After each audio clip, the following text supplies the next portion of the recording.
그날에 사울의 신하 한 사람이 여호와 앞에 머물러 있었는데 그는 도액이라 이름하는 에돔 사람이요 사울의 목자장이었더라. 지금 도액이라는 사람이 하나님 앞에 지금 머물러 있습니다. 바로 하나님의 성소가 있는 이 높땅에 이 도액이 어떤 이유인지는 알지 못하지만 하나님 앞에 성전 안에 머물고 있는 것입니다. 그는 사울 왕의 신하다라고 말합니다. 이 성소에서 그는 우연히 하나님의 사람 다윗과 하나님의 제사장 아히멜렉이 만나는 것을 보게 됩니다.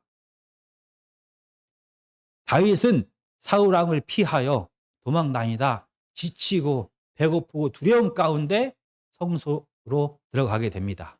이 성소에서 그는 하나님의 제사장 아히멜렉을 통하여 떡과 그리고 골리앗의 칼을 받게 됩니다. 배고파 지쳐 두려움 가운데 성소로 들어갔던 다윗은 배부름과 용기와 새 희망을 가지고 성소를 떠나게 되었습니다. 그리고 시간이 얼마 정도 지나게 되었습니다. 성소를 떠난 다윗은 여전히 도망자로서 블레셋의 도시로 갔다가 다시 이스라엘 땅으로 돌아왔다가 다시 모압 도시로 다시 도망을 갑니다.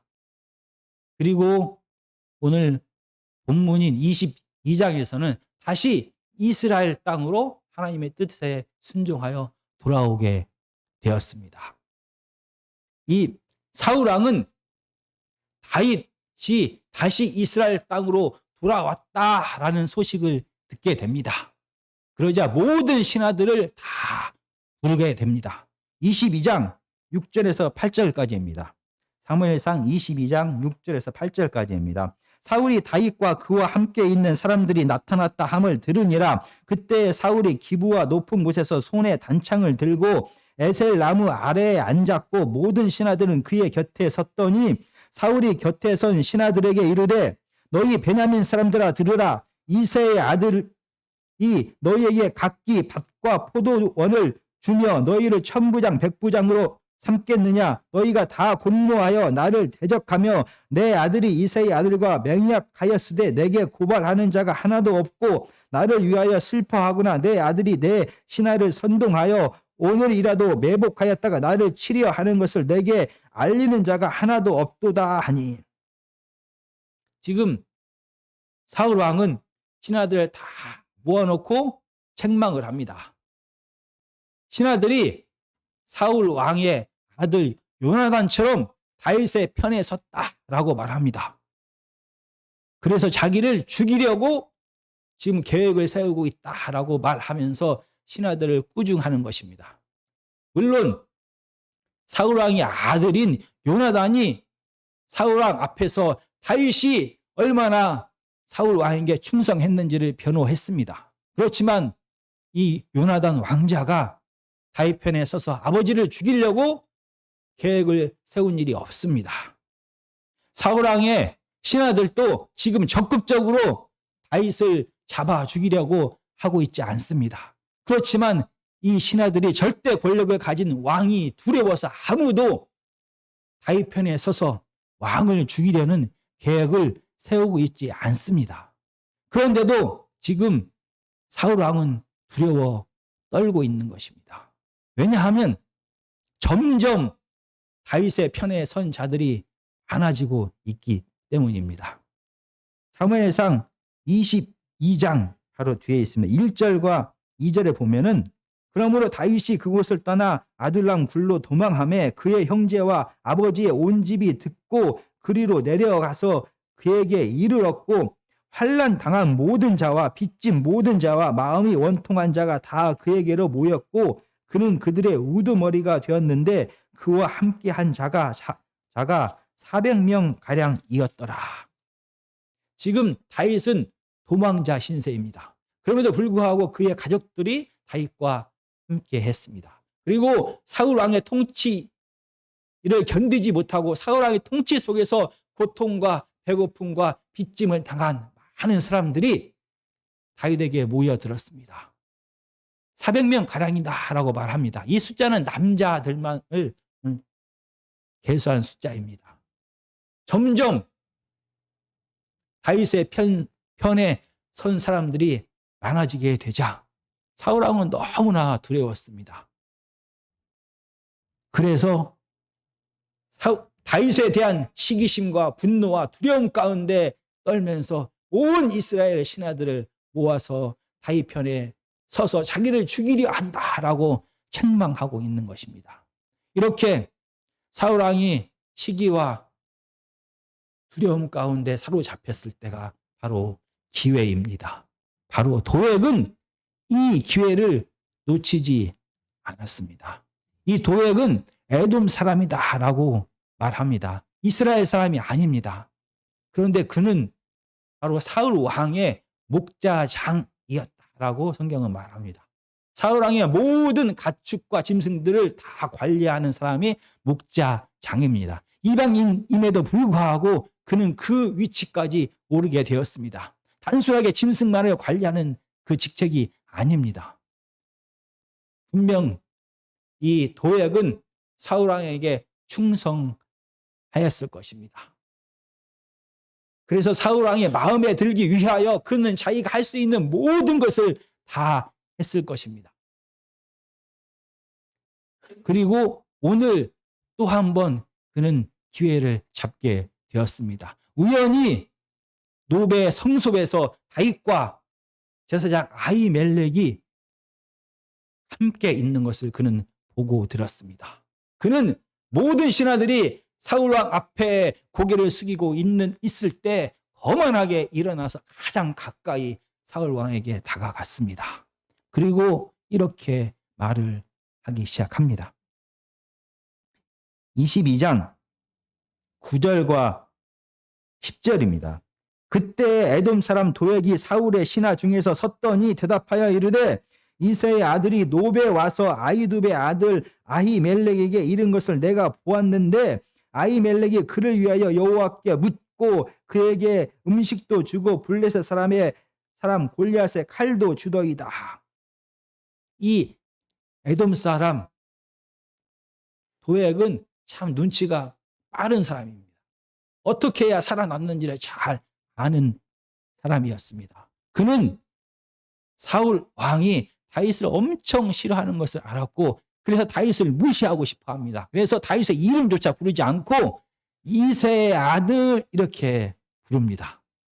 그런데 이 눈치 빠른 도액은 왕에게 가서 다윗에 대해 얘기할 때 다윗이라고 말하지 않고 똑같이 이새의 아들을 내가 성소에서 보았습니다. 그리고 아히멜렉 제사장에 대해서 말할 때도 아히두베 아들 아히멜렉을 내가 보았습니다.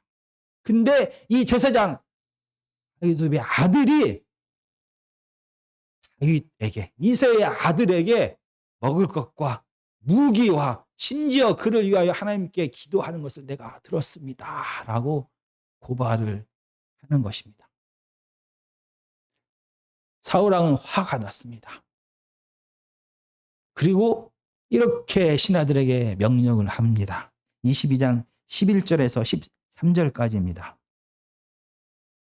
왕이 사람을 보내어 아히두베 아들 제사장 아히멜렉과 그의 아버지의 온 집 곧 노베에 있는 제사장들을 부르매 그들이 다 왕께 이른지라. 사울이 이르되 너 아히두베 아들아 들으라. 대답하되 내 주여 내가 여기 있나이다. 사울이 그에게 이르되 내가 어찌하여 이새의 아들과 공모하여 나를 대적하여 그에게 떡과 칼을 주고 그를 위하여 하나님께 물어서 그에게 오늘이라도 매복하였다가 나를 치게 하려 하였느냐 하니.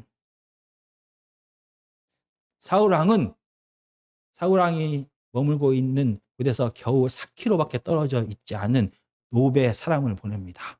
그리고 아히멜렉을 부릅니다. 그런데 아히멜렉 제사장만 부른 게 아니라 그 노베에 살고 있는 모든 제사장들 다 부릅니다. 85명이나 되는 제사장들을 다 부릅니다. 그리고 나서 아히멜렉에게 꾸중하기 시작합니다. 왜 너는 내 편에 서지 않는 것이냐? 왜 다윗 편에 서서 다윗에게 무기를 주고 다윗에게 먹을 것을 주고 그리고 하나님께 그를 위하여 기도하고 묻고 했느냐라고 꾸중합니다. 단순하게 다윗 왕을 도운 것이 아니라 다윗 왕의 배고픔을 채워진 것이 아니라 바로 다윗 왕에게 먹을 것을 주고 무기를 주고 그를 위하여 하나님께 기도한 것이 바로 사울 왕의 적인 다윗 편에 서서 사울을 반역한 것이다 라고 사울 왕은 말합니다. 이 말을 들은 아히멜렉은 변명을 합니다. 다윗은 누구입니까? 바로 사울 왕의 가장 충성스러운 신하입니다. 사울 왕의 사위입니다. 그는 후위 대장입니다. 그는 가장 경건한 자입니다. 거룩한 자입니다. 그가 사울 왕을 반역할 리가 없습니다. 라고 말합니다. 그리고 자기가 아히멜렉이 다윗을 위하여 하나님께 묻고 기도한 것은 이번이 처음이 아닙니다. 그동안도 계속 해왔던 일입니다. 그리고 아히멜렉은 말합니다. 아히멜렉은 사울을 부를 때 주다라고 불렀습니다. 다윗이 나의 주인이 아니라 사울왕 당신이 나의 주인입니다. 나는 결코 다윗 편에 서서 사울왕을 반역한 것이 아닙니다. 라고 변명을 했습니다. 그러나 사울은 이를 받아들이지 않았습니다. 그리고 명령을 내리게 됩니다. 너는 반드시 죽을 것이다. 너뿐만 아니라 너의 가족 모두가 제사장의 가족 모두가 다 죽게 될 것이다. 라고 말합니다. 왜냐하면 만약 제사장까지 다윗 편에 서게 되면 이스라엘 온 백성들이 그리고 다윗의 신하들이 아니 사울의 신하들까지 다 흔들리게 될 것이고 다윗 편에 서게 될 것입니다. 그래서 사울 왕은 이 다윗 편에 서서 다윗에게 먹을 것을 주고 무기를 주고 그를 위하여 하나님께 기도한 이 제사장을 용서할 수가 없습니다. 그리고 자기에게 이 사실을 보고하지 아니한 이 제사장 그룹을 용서할 수가 없었습니다. 그래서 그의 후위 병들에게 명령하기 시작합니다. 16절입니다.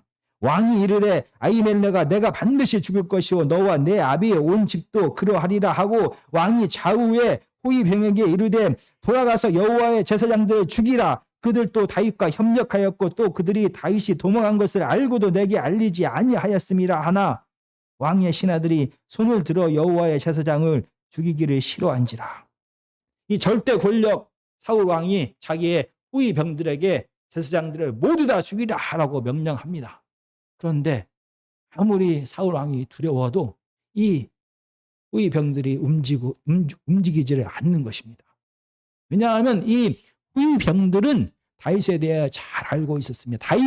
얼마 전까지 그들을 다스렸던 자가 후위 대장이었던 자가 바로 다윗입니다. 다윗이 사울을 향한 마음이 어떠한지 충성이었다라는 것을 그들은 알았습니다.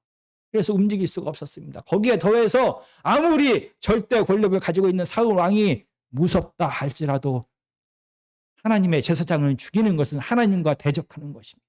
그들은 도저히 움직일 수가 없었습니다. 그러자 사울 왕은 자기의 계획을 멈추지 않습니다. 바로 이 욕심 많은 도액에게 명령합니다. 18절입니다. 왕이 도액에게 이르되 너는 돌아가서 제사장들을 죽이라 하매 에돔 사람 도액이 돌아가서 제사장들을 쳐서 그날에 세마포 에봇 입은 자 85명을 죽였고 제사장의 성읍 노베 남녀와 아이들과 젖 먹는 자들과 소와 나귀와 양을 칼로 쳤다. 이 사울 왕의 명령을 받은 도액은 제사장 85명을 죽입니다. 거기에 멈추지 않고 제사장들이 살고 있는 높 제사장의 마을로 갑니다. 그래서 이 마을에 있는 제사장의 가족들 모두를 다 죽이고 짐승가에 다 완전 전멸시켜 버립니다. 어떻게 사람이 되어서 이런 일을 할 수가 있는 것입니까? 이렇게까지 도액이 사람이 상상할 수 없는 이런 무자비한 일을 벌이게 된 이유가 무엇입니까? 이렇게까지 사울 왕의 말에 충성하여 그가 얻고 싶었던 것이 무엇입니까? 이 사건을 후에 다윗은 기록합니다. 시편 52편이 바로 이 사건을 기록합니다.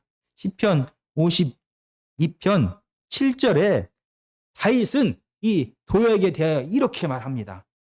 이 사람은 하나님을 자기 힘으로 삼지 아니하고 오직 자기 재물의 풍부함을 의지하여 자기의 악으로 스스로 든든하게 하던 자라.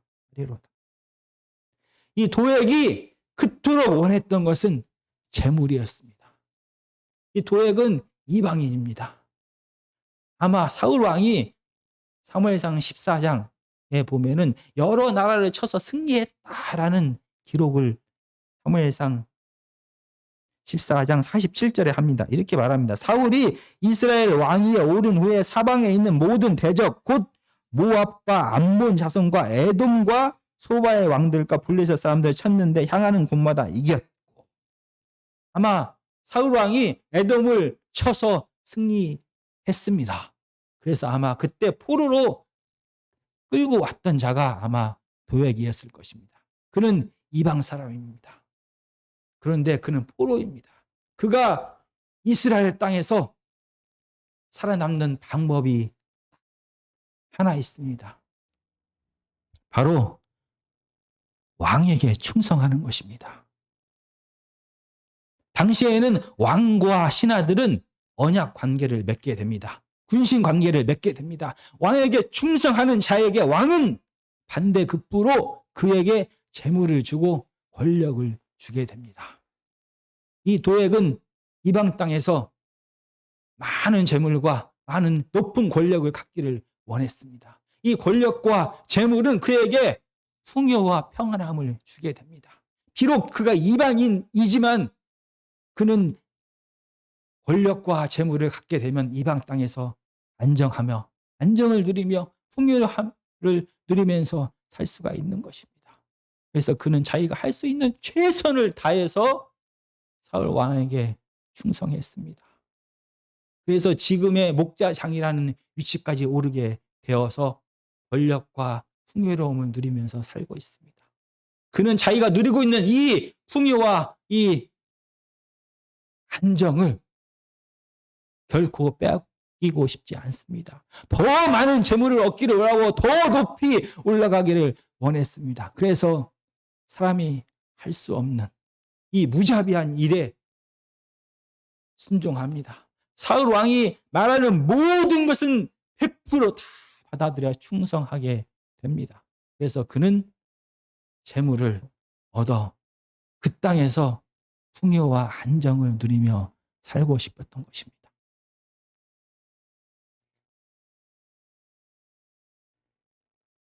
하나님의 성소에서 아히멜렉은 하나님께서 주신 것을, 하나님께 주신 모든 것을 배고프고 두려움 가운데 있는 다윗에게 나누었습니다.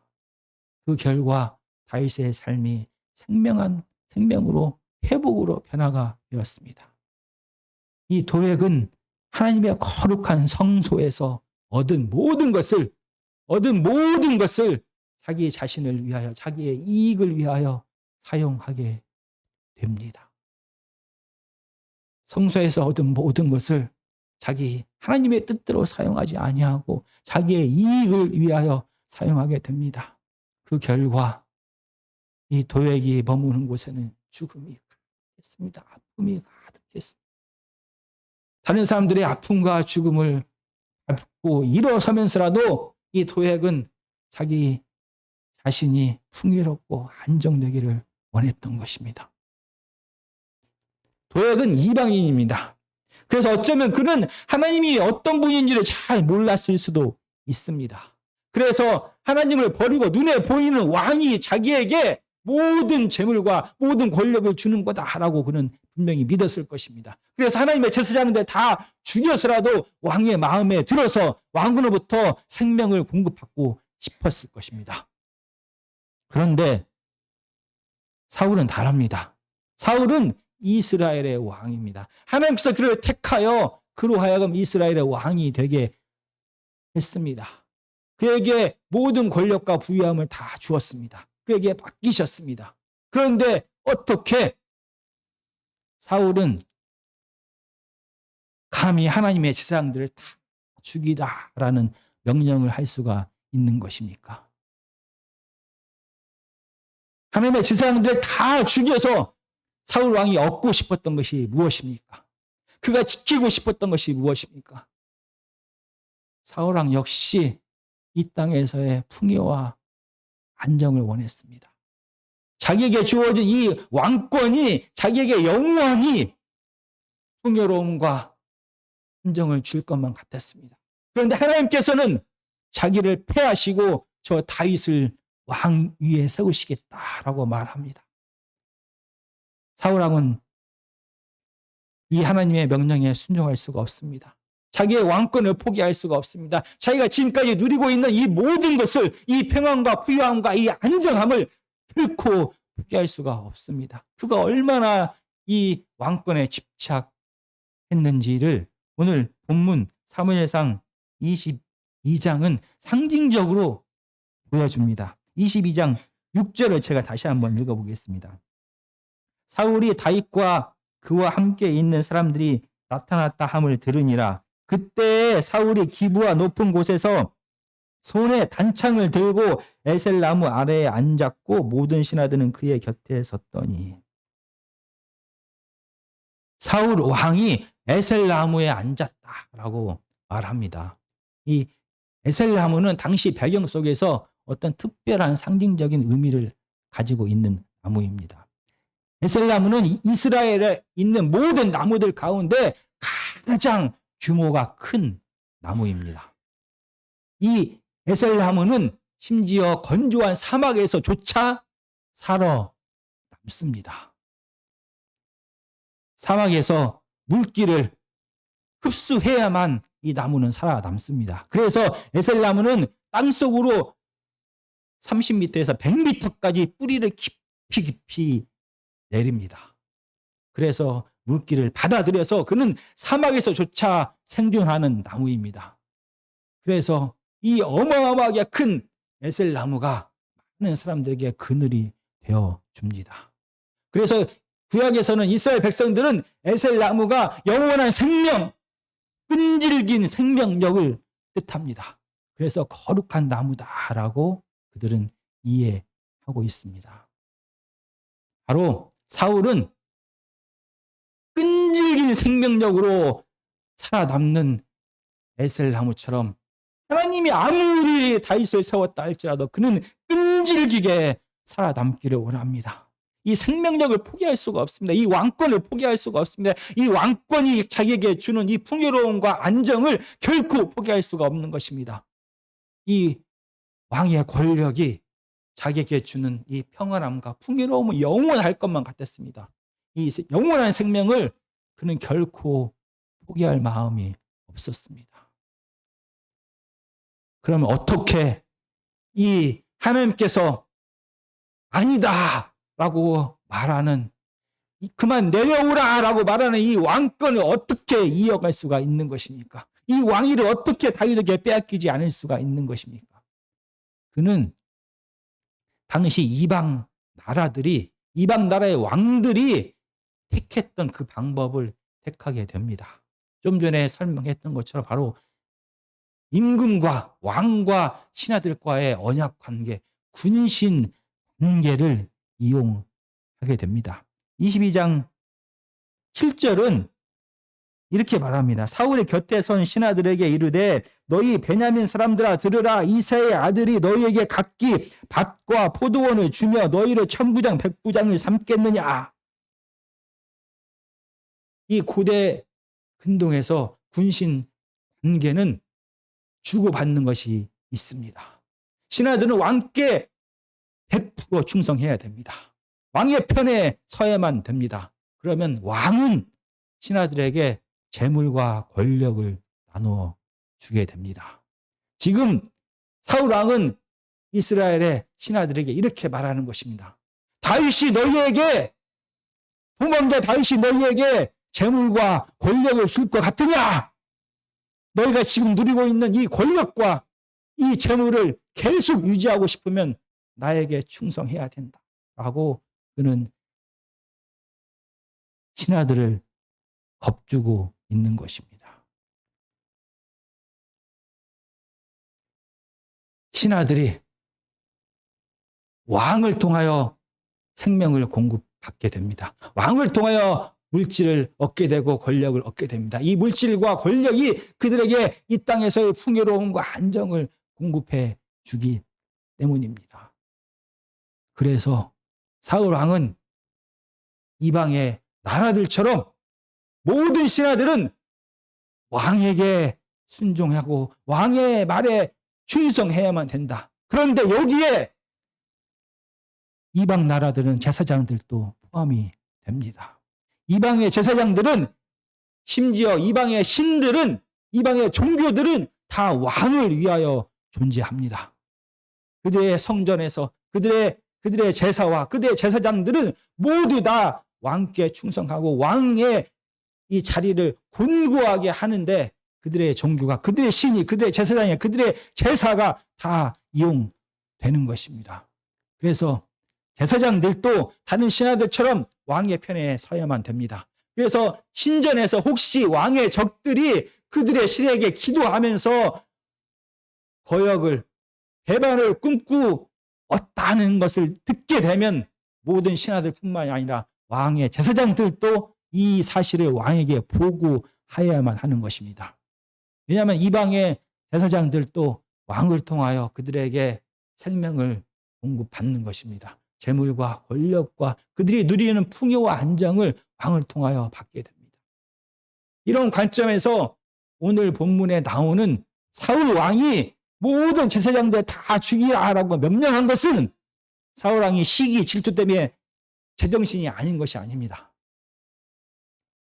하나님을 버린 사울 왕, 이방 나라들처럼 가장 합리적인 선택을 하는 것입니다.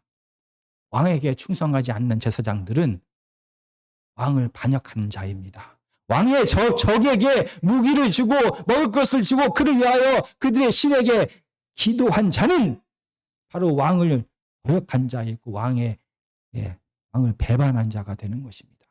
당연히 그들을 죽이는 것은 당시 고대 배경에서는 당연합니다.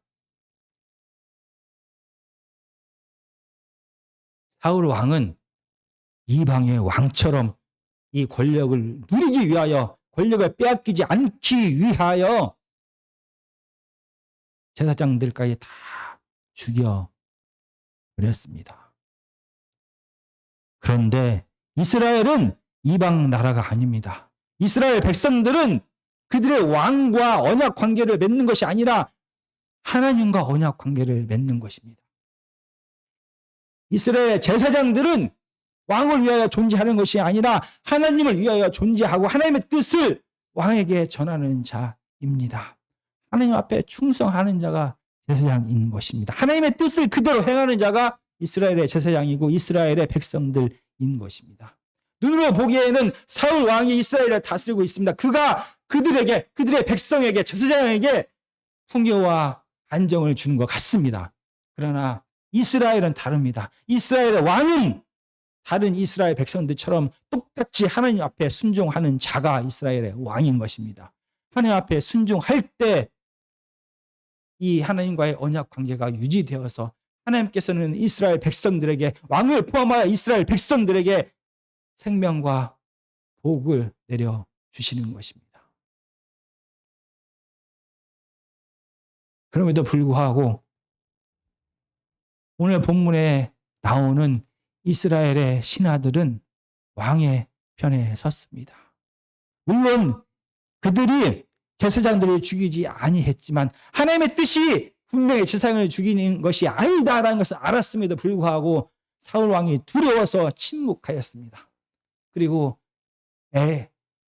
도액은 사울 왕의 편에 서서 하나님의 제사장들을 다 죽였습니다. 사울 왕은 하나님의 택함을 받은 하나님의 자녀 이스라엘의 왕으로 살지 아니하고 이방인의 왕으로 살게 됩니다. 하나님을 버리게 됩니다. 그래서 자기의 왕권을 유지하기 위하여 이방 나라가 유지되는 그 계약의 틀을 가지고 와서 이 백성들의 눈치를 보는 것입니다. 사무엘상 15장은 말합니다. 우리가 사무엘상 15장 3절을 한번 제가 읽어보겠습니다. 지금 가서 아말렉을 쳐서 그들의 모든 소유를 남기지 말고 진멸하되 남녀와 소아와 젖먹는 아이와 우양과 낙타와 나귀를 죽이라 하셨나이다 하니, 이 사울 왕은 하나님으로부터, 하나님의 제사장으로부터 아말렉을 진멸하라. 진멸이라는 것은 우리가 방금 전에 봤던 것처럼 모든 가족을 다 죽이고 짐승까지 다 진멸하라는 명령을 받게 됩니다. 그런데 이 사울 왕은 자기의 왕위가 유지되는 것이 하나님 때문이다라고 고백했으면, 그는 하나님을 인정했으면 이 말에 순종했어야만 했습니다. 그러나 그는 백성들의 눈치를 보았습니다. 왜냐하면 백성들은 자기의 목숨을 걸고 왕을 위하여 싸웠습니다. 충성했습니다. 그러면 왕은 무엇을 주어야 하는 것입니까? 재물을 주어야 하는 것입니다.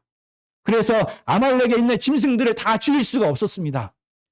하나님이 자기의 왕권을 유지하는 것이 아니라 이 백성들이 자기에게 충성하였을 때 자기의 왕권이 유지된다라고 그는 생각했습니다. 그래서 하나님의 명령에 불순종하고 아말렉을 전멸시키는 것을 이행하지 아니했습니다. 자기의 왕권을 지키기 위하여. 그런데 오늘 본문에서는 도리어 자기의 왕권을 유지하기 위하여 하나님의 제사장 가족을, 그 마을을 전멸시켜 버렸습니다. 성소에서 얻은 모든 것을 하나님의 뜻대로 배고프고 두려워하는 다윗에게 베풀었던 이 아히멜렉은 하나님 앞에 충성한 자입니다. 사람에게 충성하지 아니하고 하나님 앞에 충성하는 것을 어떻게 알 수가 있는 것입니까? 바로 하나님께서 주신 모든 것을 어떻게 일상에서 사용하는지를 통하여 알 수가 있는 것입니다.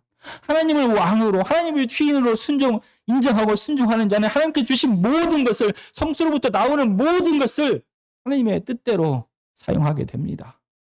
그래서 아히멜렉은 하나님의 뜻대로 배고프고 지치고 두려워하는 다윗에게 성소에서 얻은 모든 것을 공급합니다.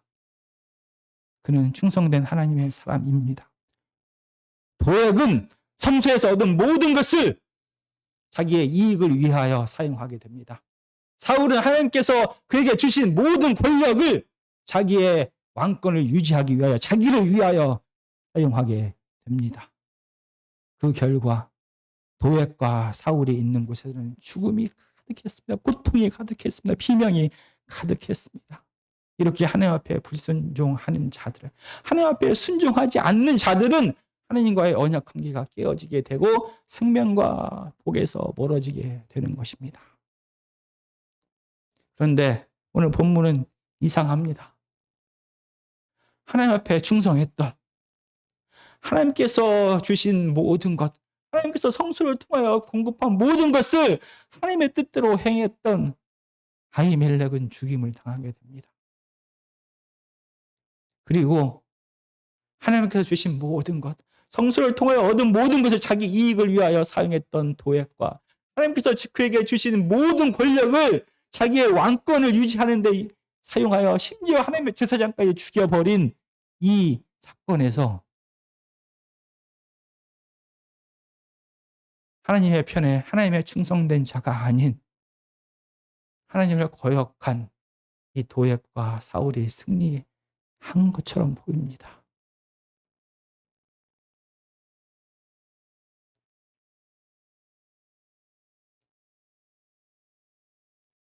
마치 하나님이 다스리지 않는 것 같은 상황이 전개되었습니다. 정말 우리의 삶 속에서도 어쩌면은 하나님의 뜻에 온전히 순종하여서 하나님께 주신 모든 것을 하나님의 뜻대로 사용하는 자들이 복을 받고 잘되고 평안함을 누리는 것이 아니라 오히려 하나님께 주신 모든 것을 자기와 자기 가족만을 위하여 사용하고 하나님을 버리고 더 쌓아두고 더 모으면서 하나님의 뜻을 거역하는 자들이 이 땅에서 성공하는 것만 다 보입니다. 시편 52편은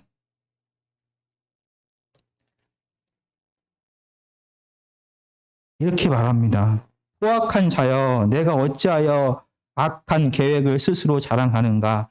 하나님의 인자하심은 항상 있도다. 내 혀가 심한 악을 꾀하여 날카로운 삭도같이 간사를 행하는도다. 내가 선보다 악을 사랑하며 의를 말함보다 거짓을 사랑하는도다. 셀라. 간사한 혀여, 너는 남을 해치는 모든 말을 좋아하는도다. 그래서 포악한 자여라고 이렇게 번역이 되는데 이것은 강한 자라는 뜻입니다. 정말 도액과 같이 하나님의 뜻을 행하지 않고 자기의 이익을 위하여 사는 자들이 이 땅에서는 승리하는 것 같습니다. 더 강한 자가 되는 것 같습니다.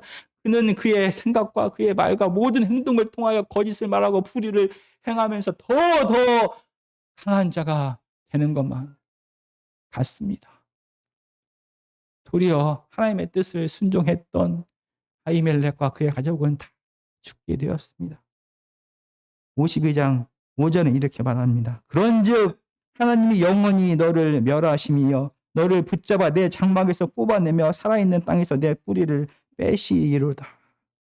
다윗은 분명히 지금 눈에 보이기에는 악한 자들이 승리한 것 같지만 하나님께서 반드시 정의를 드러내실 것이다. 심판하실 거다라고 말합니다. 그리고 우리가 이해할 수는 없지만 하나님께서 이 땅을 다스리는 방법을 우리는 지혜라고 합니다. 우리는 하나님의 지혜를 다 이해할 수가 없습니다. 왜 하나님께서 이 무고한 자들을 그대로 다 죽게 내버려 두었는지 이해할 수는 없습니다. 그러나 분명한 것은 그 순간에도 하나님의 뜻은 성취되고 있었다는 것입니다. 바로 엘리 제사장을 향하여 하나님께서는 예언의 심판을 하셨습니다. 너의 후손들이 다 젊어서 죽게 될 것이다. 그런데 이 악이 자기의 모습을 다 드러내서 선을 행한 자를 다 죽여버린 이때에 이 하나님의 예언이 성취가 되었다라는 것입니다. 참 이상합니다. 우리는 여전히 알 수가 없습니다. 어떻게 선하신 하나님께서, 어떻게 지혜로운 하나님께서 어떻게 이 땅을 이렇게 다스릴 수 있을까라고 우리는 이해할 수가 없을지도 모릅니다. 그러나 분명한 것은 하나님께서 말씀하신 하나님의 뜻은 어떤 상황 속에서도 성취된다라는 것입니다. 우리는 여전히 하나님의 뜻을 이해할 수가 없습니다. 우리는 여전히 하나님의 마음을 다 알 수는 없습니다. 그러나 분명한 것은 지금 승리한 것처럼 보이는 사울과 도액을 향한 심판의 말도 분명히 성취될 것입니다. 하나님은 하나님의 뜻을 행하지 않는 사울을 이미 버렸다라고 말합니다. 그렇지만 지금 30년 넘게 사울은 여전히 왕입니다. 그러나 하나님의 뜻은 반드시 성취가 됩니다. 그래서 사울은 왕에서 내려오게 됩니다. 우리는 하나님의 뜻을 다 이해할 수는 없습니다. 왜 이렇게 무고한 자들이 다 죽어가야 되는지 우리는 다 알 수가 없습니다. 그런데 분명한 것은 하나님의 구원의 때가 가까웠을 때 악한 세력들, 악을 추종하는 세력들이 최후의 발악을 한다는 것을 우리는 성경의 역사를 통하여 알 수가 있는 것입니다. 모세가 태어났을 때 많은 이스라엘 백성의 아이들이 죽었습니다. 예수 그리스도께서 베들레헴의 사람의 모습으로 태어났을 때 베들레헴에 있는 많은 아이들이 죽게 되었습니다. 하나님의 뜻이 성취되는 때가 가까워졌을 때 우리가 이해할 수 없는 이런 죽음과 고통을 우리는 보게 됩니다. 그럼에도 불구하고 분명한 것은 하나님은 가장 사랑이 풍성하신 분이고 하나님은 정말로 지혜로우신 분이고 하나님은 정말 공평하신 분이다라는 것입니다. 우리가 그 하나님의 뜻과 계획을 다 이해할 수는 없지만 우리가 그러나 그 하나님을 신뢰하는 것입니다. 그 하나님만이 생명이 된다는 것입니다. 우리가 많은 어려움과 고통 가운데서 살기 위하여 누구에게 손을 벌립니까? 누구를 의지하면서 살아갑니까? 세상 사람들은 사람을 의지합니다. 그러나 하나님의 말씀은 분명히 우리에게 말합니다. 하나님께서 생명 되신다. 하나님 안에 있어야만 너희는 생명을 얻을 수 있는 것이다. 하나님 안에 있는다는 것은 하나님 앞에 충성한다는 것이다. 하나님 앞에 충성하면서 사는 것은 하나님께서 하나님의 뜻 가운데 우리에게 주신 모든 것들을 매 순간순간 하나님을 위하여 사용한다는 것입니다. 내 재물이 아니고 내 시간이 아니고 내 지식이 아니고 내 가족이 아니고 내 명예가 아니라 하나님께서 주신 내 시간과 물질과 지혜와 지식과 내 지위와 모든 것을 매 순간순간마다 하나님을 위하여 사용하는 것입니다. 하나님의 뜻대로 사용하는 것입니다. 그것이 바로 하나님 앞에 충성하는 자의 모습입니다. 하나님 앞에 충성하는 자는 하나님께서 반드시 지키십니다. 그리고 하나님의 때가 되었을 때 하나님의 뜻이 이 땅에서 반드시 실현될 것입니다. 우리는 여전히 하나님을 알지 못합니다. 그렇지만 그분만이 생명이심을 믿고 하나님께서 주신 이 모든 것을 나와 내 가족을 위해서만 사용하는 것이 아니라 하나님의 뜻대로 사용하는 자가 되어야 하는 것입니다. 하나님 앞에 충성하는 자가 생명 되신 하나님 안에 머물게 되고 하나님의 생명이 하나님 앞에 순종하는 자를 통하여 우리의 가정에, 우리의 이웃에, 우리의 공동체까지로 확장될 것입니다. 하나님만이 생명이심을 기억하는 저와 여러분이 되었으면 좋겠습니다.